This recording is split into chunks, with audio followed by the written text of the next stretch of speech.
که غواړې ژوند دې بدل کړئ یوه خبره درته د ورورۍ کوم باور وکړئ له زړه نه یې درته کوم که غواړئ چې ژوند مو بدل کړئ هره شپه څو شیبې ځان ته یو وخت وټاکئ او له ځان نه حساب وغواړئ چې نن دې کوم کارونه کړي چې د نیکیو تله دې درنه شوې او کوم کارونه دې کړي چې د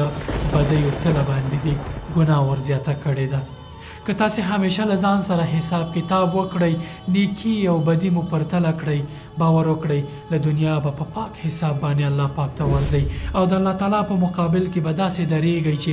ګناه مو کم او نیکي مو زیاته وي ځکه هره ورځ به تا ځان سره حساب کړی وي همداسې چې کله دنیا کې څوک سوداګري او تجارت کوي اخر کې یې ګټه او تاوان سره بیلوي که یې ګټه کړي تجارت یې ښه پر مخ ځي او که تاوان یې کړی لا نور فکر کوي چې څنګه کولی شي ګټه وکړي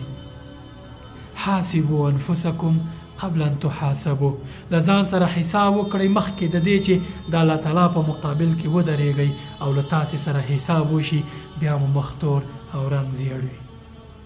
السلام علیکم ورحمة الله وبرکاته